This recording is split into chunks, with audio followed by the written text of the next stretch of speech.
heard French words being pronounced in a way that doesn't really follow the rules that you've learned on French pronunciation, I'm going to tell you why today. Si vous avez entendu des mots français qui sont prononcés mais pas du tout de la façon que vous l'avez appris, eh bien, je vais vous expliquer pourquoi dès maintenant. Hi, my name is Rachel DeMeo from Belterre Academy.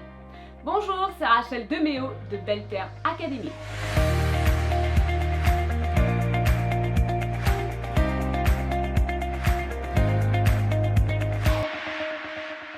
So you've learned all these pronunciation, accentuation rules in the French language, but some of them, some words that you learn are not pronounced the way that you were traditionally taught. Let me give you 4 different reasons why that may be.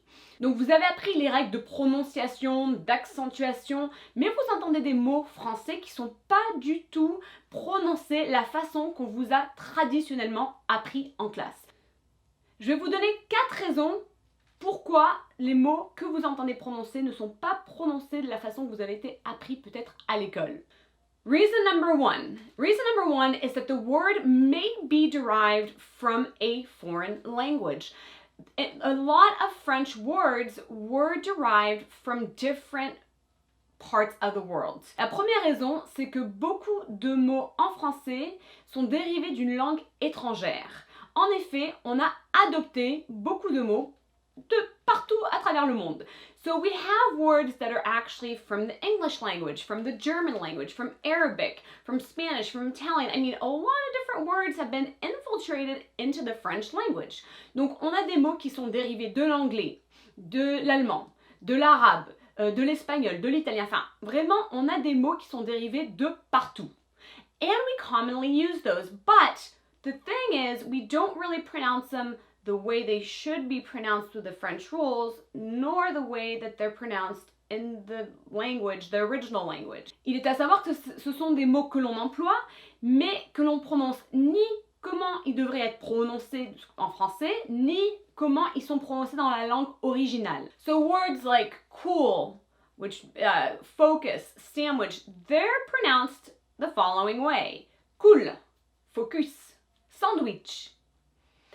Donc, il y a des mots comme les mots que je viens de dire qui en anglais sont très différents, qu'on a adopté du coup de l'anglais par exemple, et que vous voyez comme ça différé quand on le prononce en français. Cool, focus, sandwich. So that can be very tricky when you're seeing how it's written, you're thinking it should be pronounced this way based on the rules that I learned in the French language, and then you're like, oh no, it's derived from a different language, but it's not pronounced in that way either.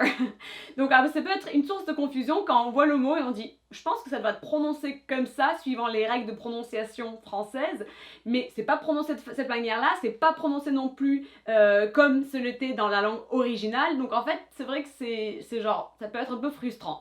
So you just have to learn how it's pronounced when you hear it and repeat it 3 to 7 times right away. Donc en fait, il faut tout simplement les apprendre la façon qu'ils sont prononcés et essayer de le répéter immédiatement 3 à 7 fois. Reason number 2 is that it could be a word that was derived from a foreign language, but that the French have taken, kind of mixed together, blended, and then created their own word or verb with that word. I'll explain. Donc peut-être la deuxième raison, c'est que peut-être que c'est un mot qui a été dérivé d'une langue étrangère, mais que les Français ont pris, ont mélangé, l'ont adopté un peu à leur sauce, et du coup en ont fait un mot français. Je m'explique. Et souvent, ces mots sont des verbes. For instance, the verb switcher, to switch. We adopted from the English language again, but we added an ER to make it a French verb. Par exemple, le mot switcher, d'accord? Échanger, switcher, bon, on l'a adopté de l'anglais, du verbe to switch, mais on a rajouté un ER à la fin pour en faire un verbe. So actually, a lot of ER verbs, just a little tip here, are originally, not all of them, of course, but there's a lot of words that the French have adopted, made a verb out of it, and then added an ER to it to make it a French verb now. Donc il y a beaucoup de mots en français qu'on a adoptés et qu'on a rajouté un ER, parce que c'est vrai qu'il y a beaucoup de verbes en ER qui se terminent par ER, qui sont en fait, bon, pas tous les verbes en ER, mais il y a beaucoup de verbes qu'on a adoptés qui étaient des mots étrangers à la base. On rajoute un petit ER et ça y est, c'est un verbe. Third reason, it could be a phrase or a sentence that has liaison. I'll explain what that means. Donc en fait, troisième raison, c'est que ça, il se pourrait que en fait c'est une phrase, un bout de phrase ou une phrase entière où il y a la liaison. Je m'explique. So liaison is simply like linking different words together. So they sound sometimes like, wait, what is that? But it actually is very simply cut into actual words, but they just link together to make the language more musical. Donc qu'est-ce que c'est la liaison? Bah, certains mots, eh bien, on les relie, donc les sons se relient un petit peu, et en fait, c'est vrai qu'on se dit, mais ça veut dire quoi? Mais en fait, ce sont quand même des mots séparés. En fait, ça fait que la langue française est une langue très chantante, très musicale du coup.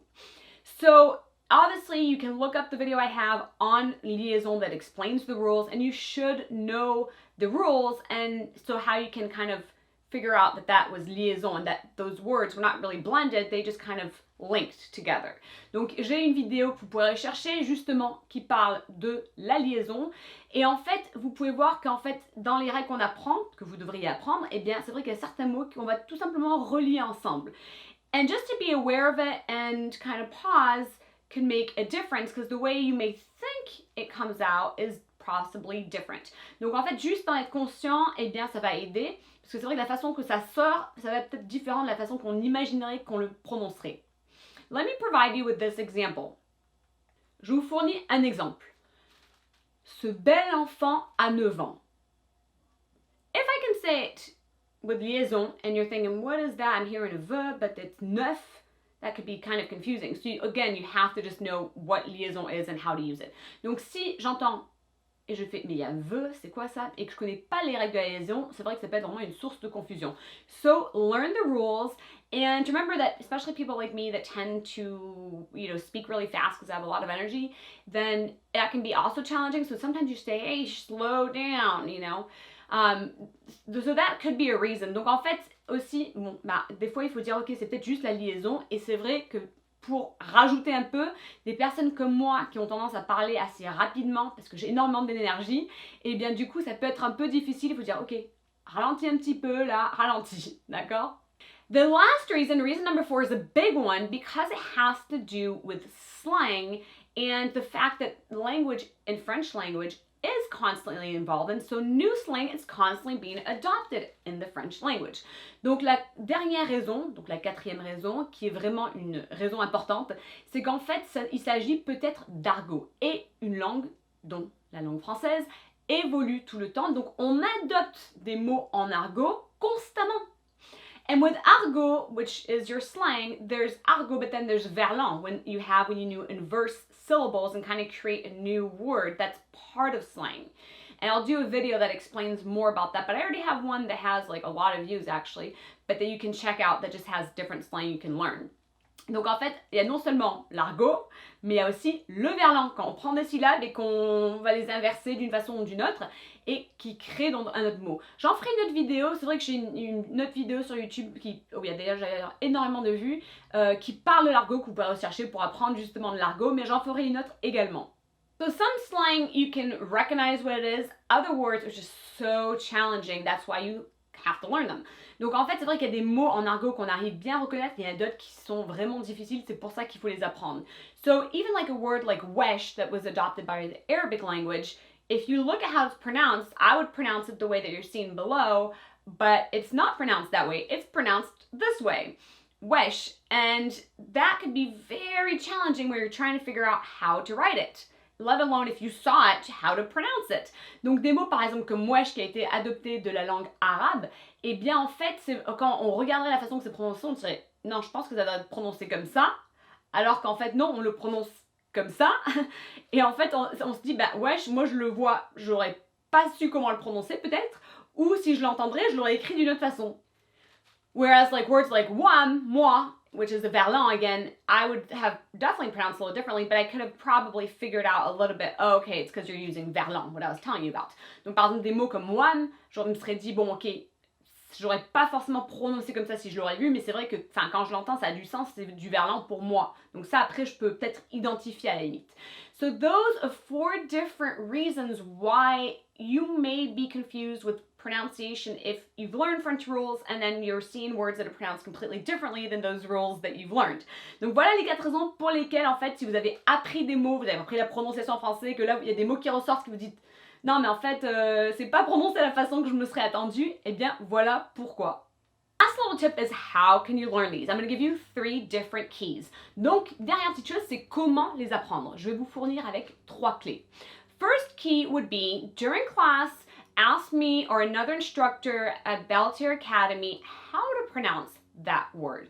Donc, première chose, ce serait pendant les cours, demandez à moi ou à notre prof de Belter Academy comment se prononce ce mot. Second thing is you could ask a French-speaking friend or possibly your pen pal from class. Donc, deuxième chose, c'est que vous pouvez demander peut-être à un ami francophone ou votre correspondante de la classe. So if you're new to Belter classes and you haven't gotten a pen pal yet, we're getting there. But some of you already have your pen pals established and so forth. Donc si vous êtes nouveau dans votre cours de Belter Academy, peut-être que vous vous dites « mais moi j'ai pas encore de correspondant, ça va venir, mais il y en a d'autres qui les ont déjà ». Use an app such as Forvo, which I'm linking below, where you could hear it pronounced by, again, a native. Yes, indeed. Donc, troisième chose, et je mettrai le lien dans la vidéo ci-dessous, c'est d'utiliser une application telle que Forvo, où vous pouvez l'entendre prononcer d'une personne native. C'est ça, exactement. So there you have it, how to identify these little tricks and keys to go with it. Donc ça y est, maintenant vous savez comment identifier ces choses et quelques clés qui vont avec.